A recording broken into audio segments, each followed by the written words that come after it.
Welcome to a new episode of Rise and Play. So I'm continuing the series of the coaching format as we continue the conversation with other game leaders, but also coaches, which I have today, and approaching different themes in this series.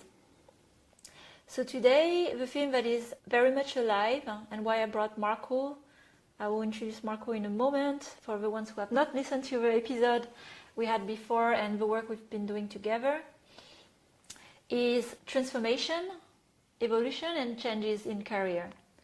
Because the two of us, we've been through a roller coaster.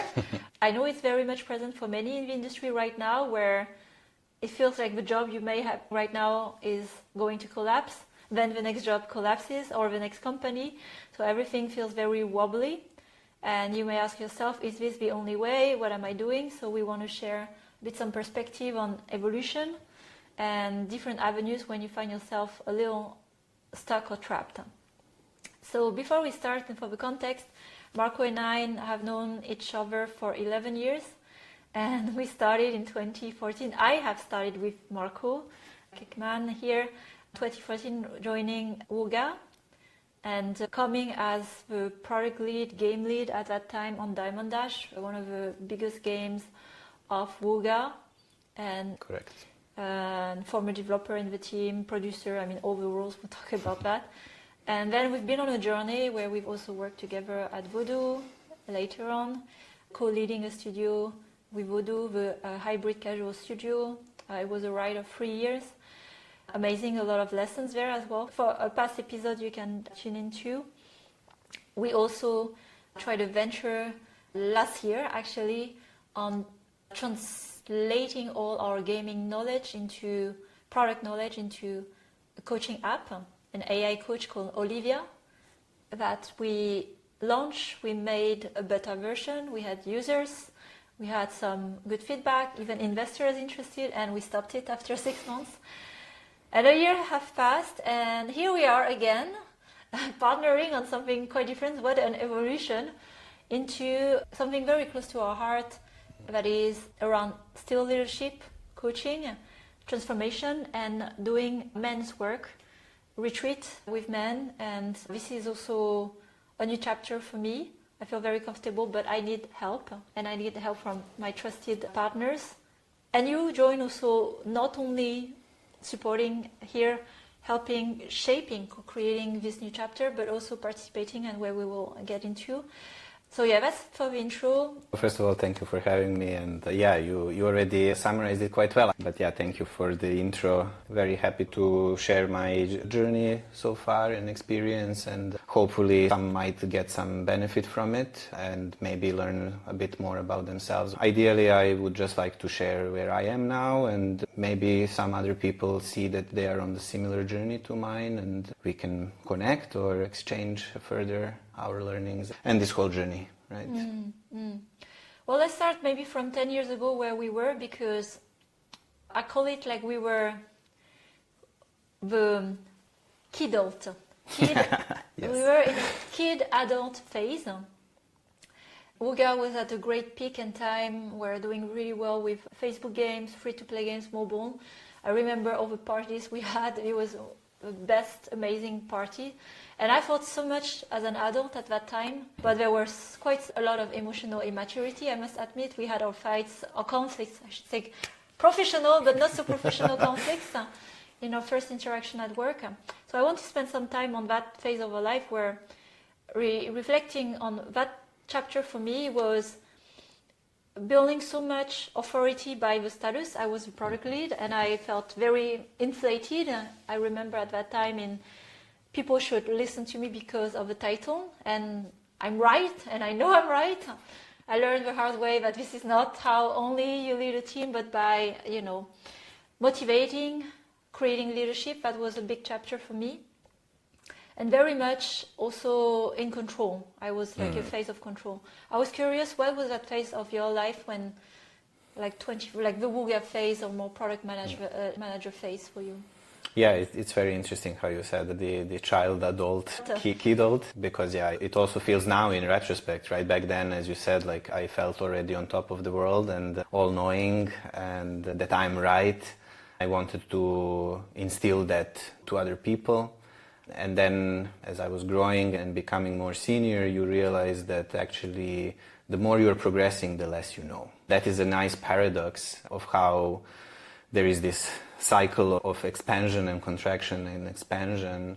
It felt like so right at the time, and now after some years and a lot of more experience, you see how not necessarily that was all wrong, but how it was guided by some unconscious patterns that we just learned or inherited from our parents or cultural upbringing, and how once you dissolve these old patterns, you can then see yourself from another angle and see others as well. I think we will probably talk more about the journey to coaching, but that was one big shift for me when I started learning about others and myself rather than I already know everything, what do I do now? Wooga was a great time, as you said. I was in my late 20s. Yeah, and I think maybe just less than a year before you joined, I actually transitioned to be a product manager. So before I was a front-end engineer, and I was doing that for already like 10 years. So I already felt like I know everything about engineering, which obviously I have no idea. I know basics, right? But at the time I was like, I already know everything. I transitioned to product because I was interested in actually building stuff, building games specifically. It gives me pleasure and joy when playing some of the cool games, and I wanted to do it also for bringing to others, but I must also admit there was a huge ego as well. Wanted to make something great, the best game in the universe ever, right? That was the ideal, that was the fantasy that I had. Quite good times, and how we also came from very different ways of working, ideas, and actually not knowing how to do proper leadership, which we would find out later, years later, through our journey. We were in our late 20s, 30s, and that's, I think, one of the main first fallacy I see. Age equals maturity. I can tell you it's not, because it's also life experience, right? So, but we are given those big responsibility and roles, and we think because we have a role, we have a maturity and capacity. I remember the conflicts that happened there. You are always in that crossroad when there's a conflict. Is you have a problem or I have a problem? Now with more wisdom, usually you have a problem. And it's much easier because it's also something you can control. So I remember also at the time I had the status, I felt very, and maybe some of you relate to that, I felt so powerful by the title, but so powerless in myself. And that's the insecurity that I also do address a lot in the coaching is, who are you behind the title? And it manifests in very small things, but very also clear things now looking back. It's the need to, I wouldn't say shout, but speak louder. You know, speak louder because I have a voice, I can say something and I know others can't, so it's a form of control. And because you had also a voice, that's where we clashed and we had to reestablish what was going on. So it was also, I remember our first conflict was a lot of learning and wisdom for me, where I was sitting with myself and thought, wow, okay, I'm not going to influence someone by speaking louder or imposing. It's not impressing anyone here, especially not you.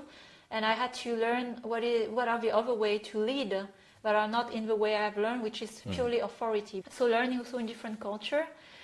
And I would name this really a phase of my life, like the inflated, maturity.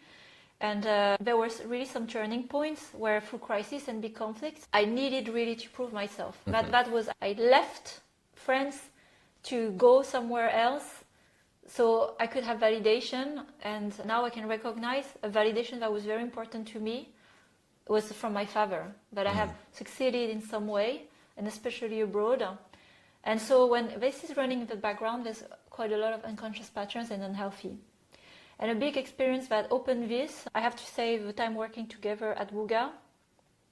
And then later I went to Finland, Rovio, and all of us was still in the building.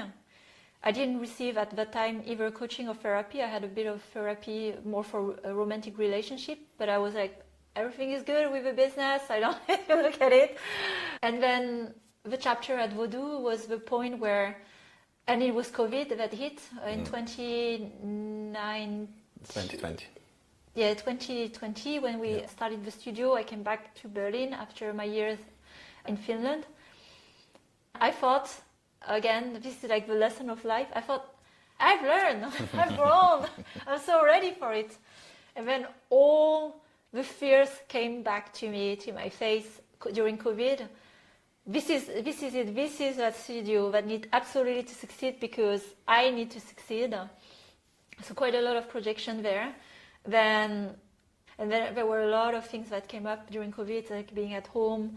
I was in a different relationship at that time, and I realized, oh my God, I'm not in charge. I don't know what I don't know. And so that was really the hitting point for me. I'm going to work with a coach. When I started the studio at Vodou, I had a coach, and at the same time also therapy. And that was the start to admit, like, I need help. But before it was the armor that it's only for the others, the work, the inner work, because I'm better than the others. And then you realize, well, we're like everyone. So that was a turning point. And I wonder, what was your journey as well here in maturity and more consciousness? Because you've been on your own journey before we met again, between Wuga and Vodou and the studio. Yeah, for sure. And you've been on the journey. Thanks for sharing this. It also reminded me of our journey through those years, and a few things that you mentioned that I just wanted to also say. Back at Wuga, I felt like a lot rigid in my mindset, what you were explaining with already learned cultures. And I think that is one of the issues we have today with leadership, that we just don't have really good resources, materials, or schools where you can learn what it truly means to be a leader. Unless maybe you go to some business school, but even those schools are, I would say, too theoretical. You learn a lot really through working with people, face-to-face, one-on-one, or in a group as a team. And that rigidness, I think, was something that I'm still fighting to this day, to try to loosen and make my mind a bit more fluid and accepting to other ways, and that there is not only one way, there are many different ways. And I've seen this a lot through my managerial career, or how many times I thought something would be so good and it turned out that it was not, and how some things that you thought would never work actually proved that they are good and that they are working in terms of business cases, right? Usually I'm talking about that. And that is something really, really interesting, how there is this constant play between us wanting to know and to have stability and plan everything, and then on the real side of things, projects are often messy. Yeah. You pivot on small decisions, on big decisions, people come, people go, issues that you didn't even know come to light, and then you have to deal with unknowns. So all of this is really a fantastic adventure, I would say. And if you turn your mindset into looking at it as an adventure, as a game even, we often would say we are not saving lives here, right? We are not in a hospital where we have to really deal with life and death situations. We are making an entertainment for the pleasure of people, and our job is just to make sure that we bring that value to the players. So yeah, with that mindset that I also had, that like, oh no, here we do agile and we only have to do agile. To be fair, I think I've never worked in a truly agile team, according to the manifestos and all the books that I also attended courses on agile, and was even at one startup doing mostly agile coaching. And I've never seen it really in that way, how idealistically it is. There is always some forms of mixtures between the two, and there we also have then rigidity of like people being so to the letter and like, no, we are doing Kanban, and according to Kanban we have to do it this way.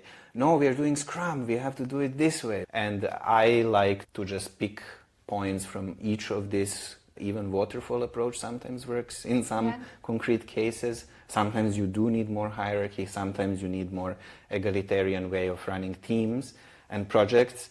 That is my exercise of trying to be fluid and trying not to be stuck in these mindsets that we were stuck back in the days where I was like, this is not according to the rules of agile, right? And how can you come and tell me to do it this way, right?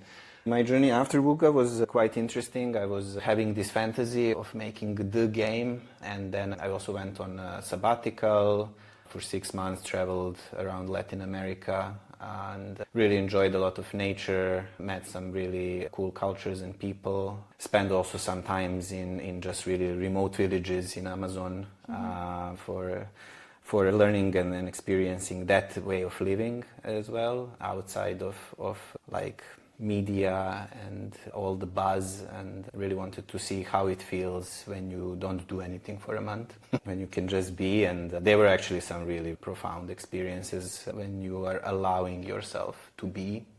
But at the time, it was more like still trapped in this achievement mindset that I wanted to prove. You mentioned your relationship with your father. I am, of course, going to mention my relationship with the mother. Your mother. where I think this fantasy of greatness is probably coming from my relationship with her, where I felt in my childhood that I had to prove myself, that I had to be valuable, that I have to achieve, that I have to have this status, right? That those are all the traits that if I achieve, then I will be loved, right?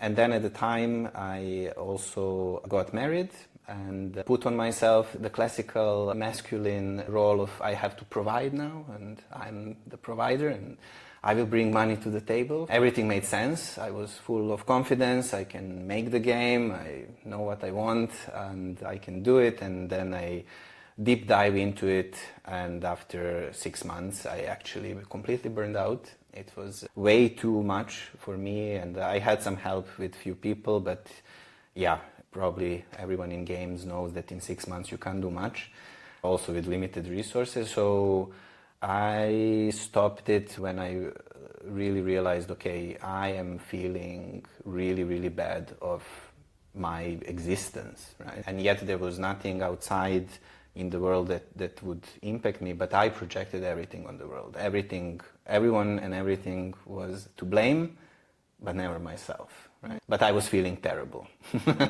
So it's really a paradox of like, how do you feel terrible, but you think that you are right, but everything else is wrong, right?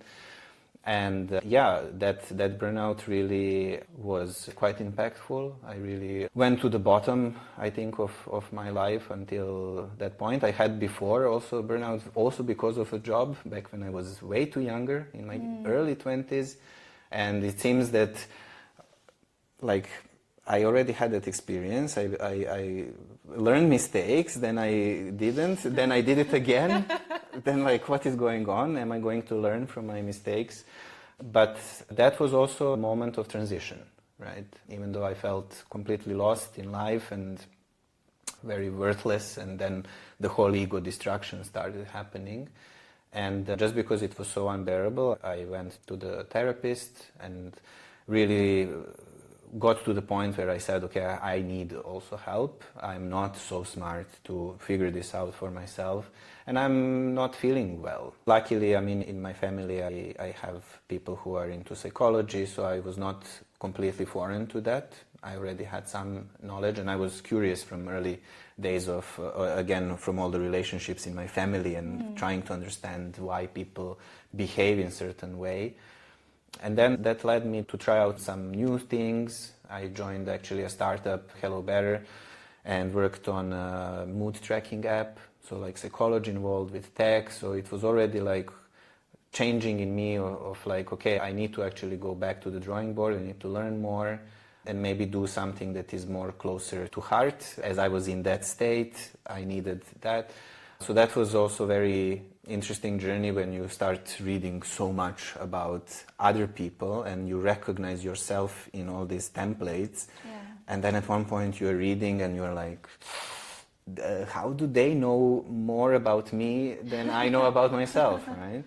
And that is where I started thinking more of, okay, I want to learn more, and even thinking about potential career direction.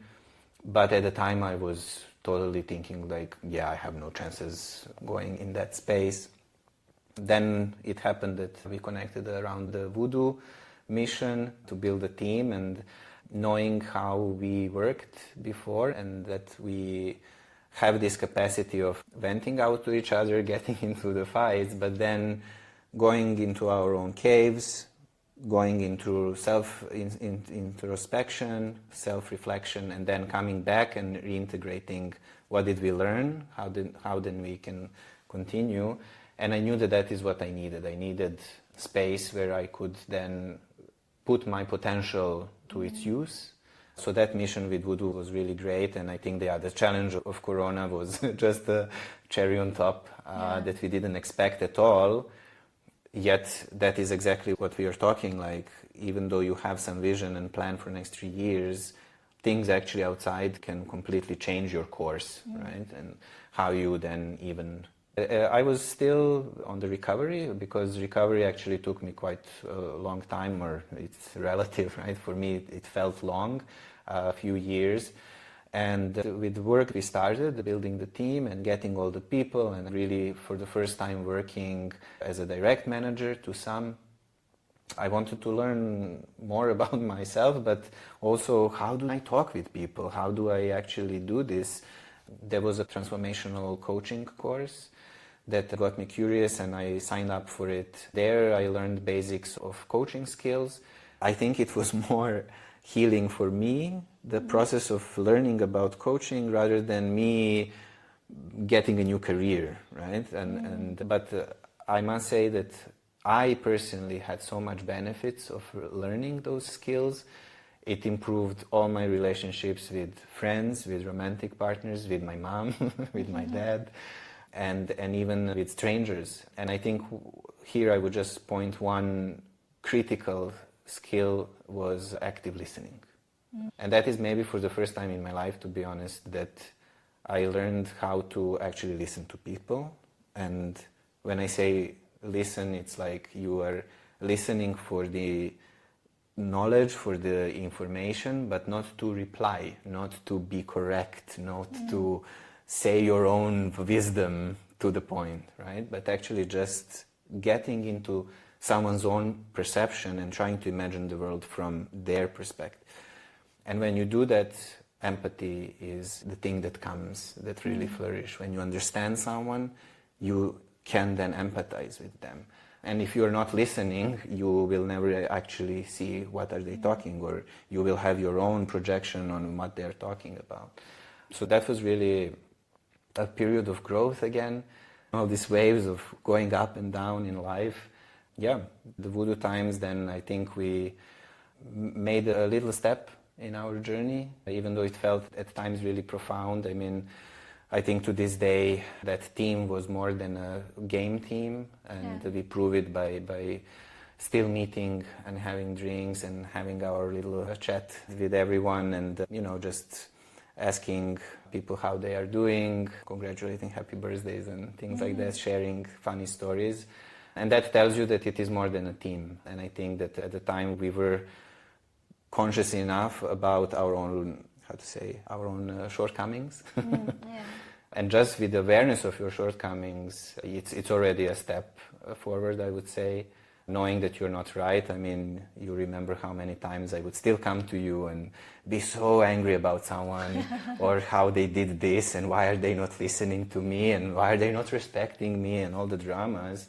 But having a partner where you feel safe to say these things, knowing that you will understand me, was also the part of me expanding my knowledge and understanding. It's like you have a mirror that someone can just mirror you back to you. And those were really I had some profound moments of, once you understand a colleague that you have a conflict with, when you call them, you have an open discussion, and I said you're listening to them, and then you reflect back, and most of the cases, I would say, I was the one making the problem, actually, right? So yeah, it's a journey. Yeah, and we are really compressing 11 years of career and learning into this episode, but quite a lot of wisdom, but I wanted at least the snippets, the main wisdom to be shared. I like few highlights. I see the decision to go on a coaching training. That was very inspirational for me as well, because again, it's easy when you are especially in role of leader that everyone can learn from you, but you are not learning from anyone. A constant reminder to stay as a student. Like, this is something I remind myself even when I will be 50, 60 and I know so much, but I'm still a student. So remembering that we are to learn, training yourself. And I remember at the time I had coaching, and the big highlight is active listening, which I've learned also from my own coaching training more. And I asked myself, was I always? And I must say, it's not a very present quality in leadership in most workplaces. Would you I didn't observe the same? I didn't see that much also from my own experience of who were my own bosses, people. Yeah, so maybe one point here is like learning by training or learning with a coach, because you learn actually what you receive, you know what you give, so experiencing that.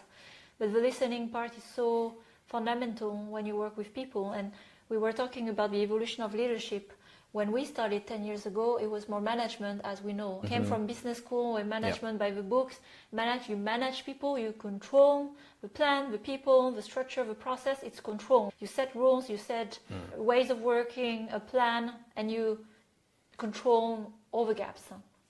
Leadership, it's evolutionary because it is where you break all the system, because it's not about controlling the system, leading, influencing, leading a group towards a same outcome. The way you get there is very creative, it's very context-based, and also like time-based.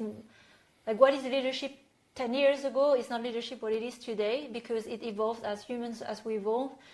How do we relate with each other? So I realized as well through this journey, the studio Vodou 9C was a seed planted for me in my journey of what is it to work with people when you have the hands on all the system.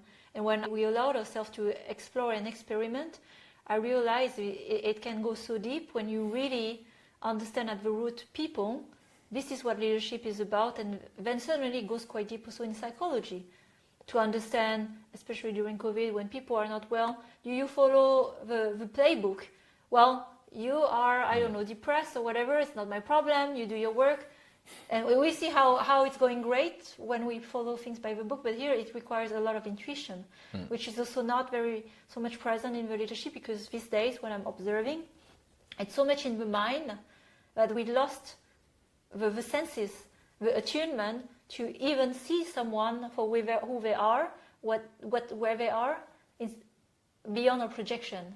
And all the projections are in the mind. So your journey is also a mirror of, what is required in leadership. And that's why we also evolved naturally to coaching. Absolutely, yeah. I mean, I have examples where managers were not happy with certain people, and they were just looking at this as a number, as a resource, and already dismissing them. Like, they are not working well, let's get rid of them. I would step in, I would say, give me 2 months. I just want to talk with them. And then when I listened to them, when I understood where are they, and then try to organize work that supports their ways, right? They flourished when their work was aligned with why they're there in the first place. And mostly people will tell you that they like what they're doing, they like the craft, right? And just let them do the craft.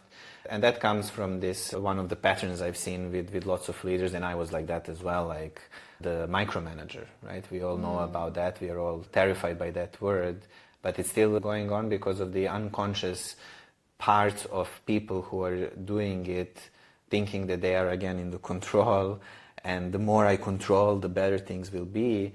And for me, one transformation point in that was that I found mostly stress less and free in my mind when I was delegating.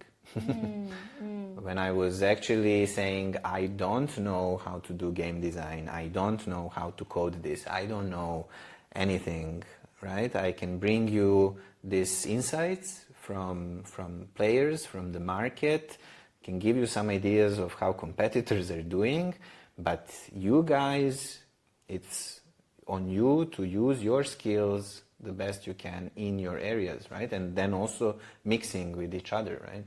Where I joined, where there was a top-down micro-controlling hierarchy, and how mind-boggling was for people when I told them, they would come to me asking me for, what should we do? And I say, what would you do? And they're like, I don't know. And they're like, but tell me, what would you do? Right? And then they tell me, and I say, go do it. Try it. Right? And that is also one thing, like, let's try it. Let's break things, as you said. I mean, how many times we changed the workflows at Voodoo Studio, I think. It was every 3 months we would be like, oh, let's tweak this process and let's change this workflow, right? So I started looking at things as more as a living thing that breathes, right? It inhales and exhales, and it goes in cycles, also known the storming, forming, performing phases, and then decremental, and then you go again, right? And it's more about presence and awareness to practice, and as you said, like with correct colleagues or partners or coaches, or even just for yourself, right? Trying to be as much as aware of what is internally going into you is one way of making yourself a better leader with, how to say, like, in your authentic self more and more, right? And people basically stay behind people who are authentic and not the people who are inauthentic, right? People who can trust and that are not going to throw you under the bus. So that's kind of the last chapter of our journey. I mean, there's so much more we can go in depth. But today, so in between, we had Coach AI we've built together, which was a fun journey after that. But also where we realized, I think here it's alignment, right? So having this tool of self-reflection, of realizing, is this what we want to build? We want to spend 10 years on that. So I wrote an article about that in the past. Each step we were wanting to go closer to this human part that can translate into business and leadership, which is very much needed right now, because to lead a group in those times requires integrity, knowing yourself, and having the courage to be yourself. And Olivia was taking us more to tech and AI, and in the end, what we're doing now with Orin is more in-person, people-to-people interaction, because that's the depth of the work. And that's the last part I wanted to exchange with you on. Something I've noticed in this work, because there's a gap of work in leaders. I'm very fortunate to work with many leaders who are aware enough that they are working with a coach, not just for higher performance, but for self-awareness. I even have more Gen Z. They know they are their own enemy, and that's a great place to start, because we're working on the right thing, and not like, my team sucks, my business sucks, my product, everyone around me sucks, and I need someone to help me manipulate that. And that is much harder work, of course, to do this. What I see the pattern, and that's why we are opening work with men, that's quite interesting, is because it hasn't been led to crisis big enough. Right now, this is the status quo. But I see many leaders who are in self-preservation. So they want the power, they want the status, they want the responsibility, but they don't want to have the accountability of what it is to be responsible for people. Because that means if you are taking that responsibility, you need to look inward and start to do a bit of cleanup inside.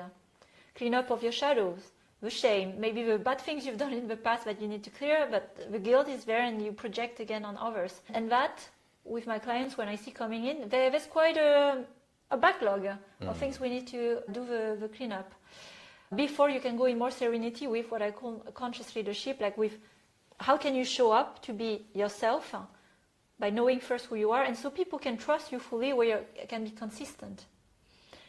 And then with men, I find it interesting because we're going to start this work, so we're having a retreat in next spring with a dozen of men, leaders in games and tech, who are going on that journey of transformation, where they've had enough, or they are curious to go in that inner journey because they understand that this is what the world requires. And there's also some resistance, quite a lot of the ego.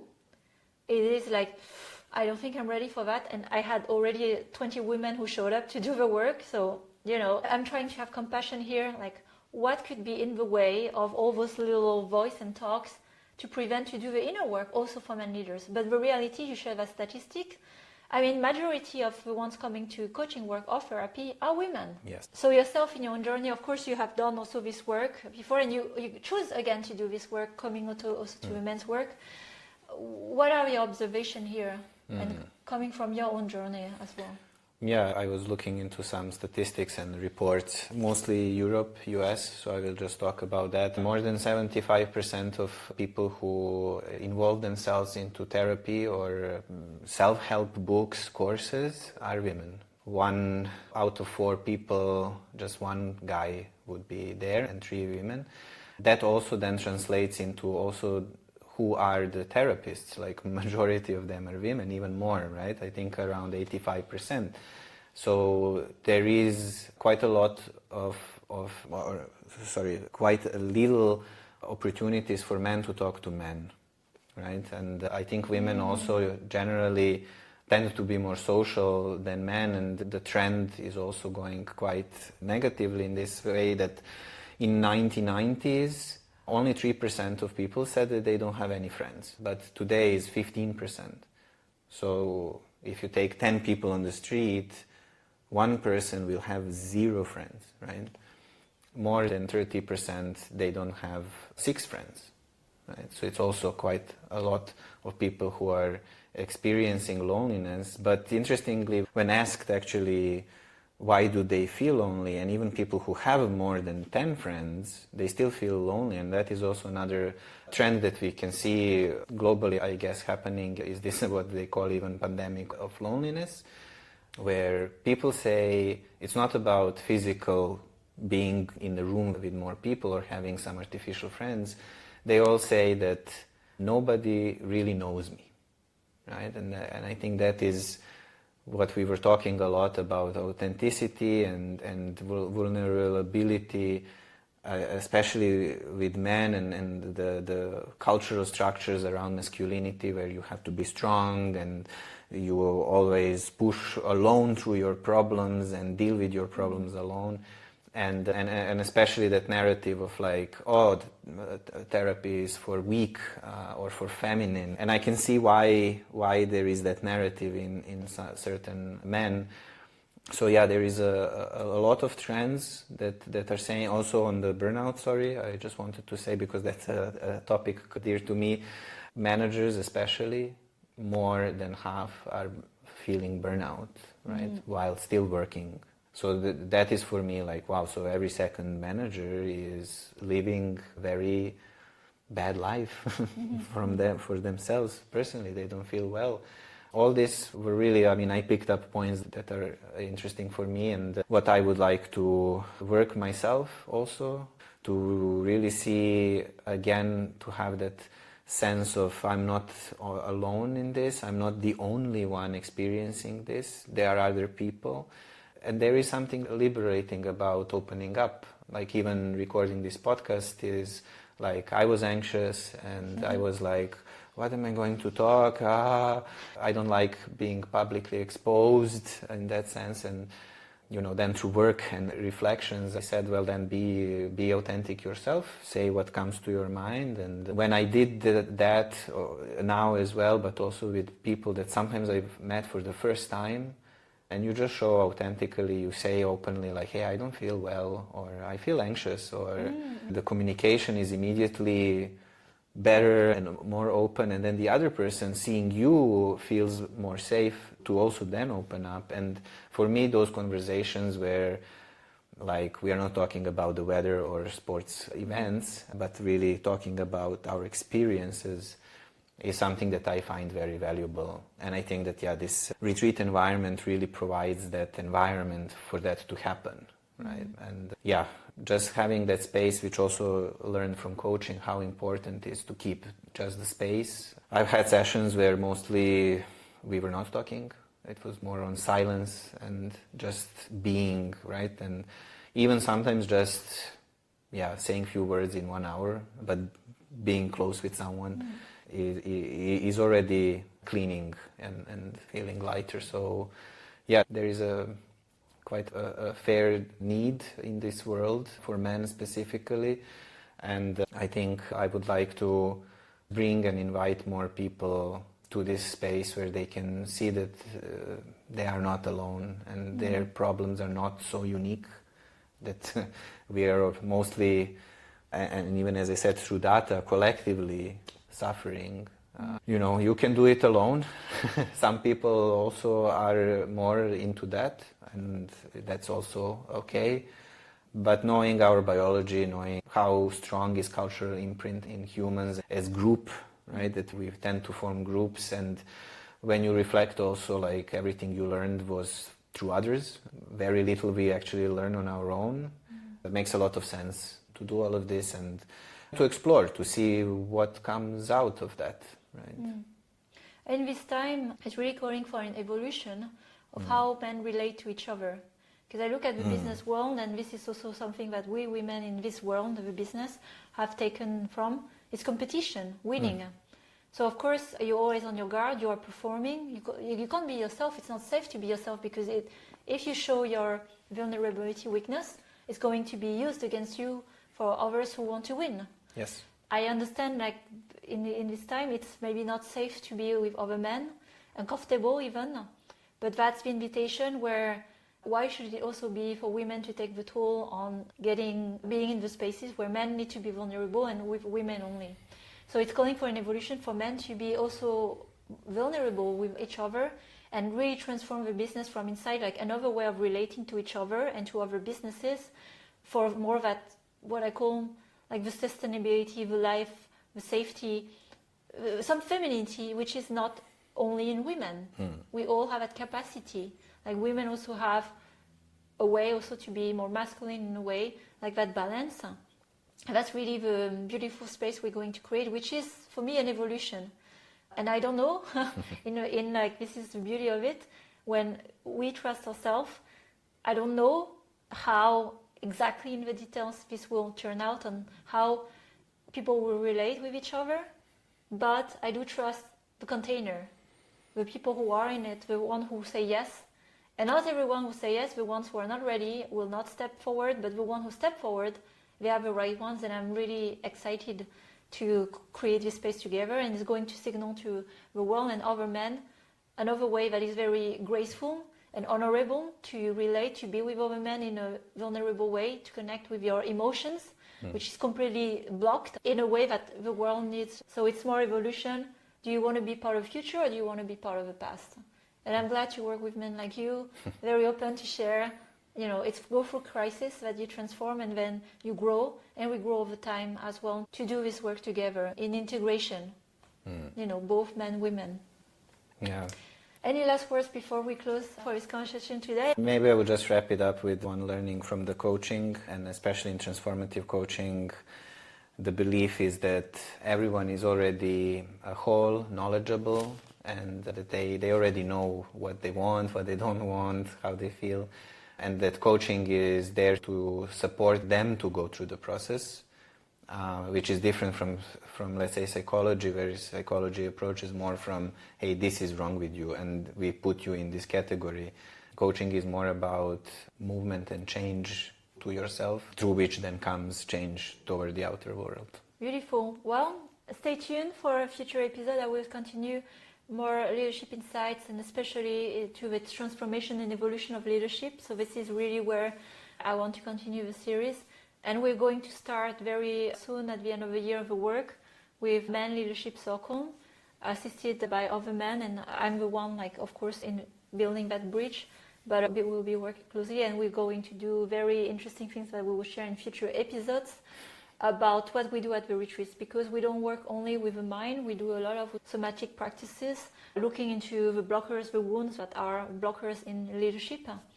But that is for future episodes. And I give you here a little teaser. Marco and I have worked with different modalities where we've been into the jungle of Amazonia and done this in work for ourselves. We are in the capacity to hold the space and go in places that could be quite difficult for others, the shadows. And that's what allows us to do this work today, and we will share more about that if you're curious. Thank you for having me, Sophie. Yeah. It was a pleasure, and looking forward to see what comes Yes. next. Exactly. Thank you, Marco. Thank you, everyone. Bye, everyone.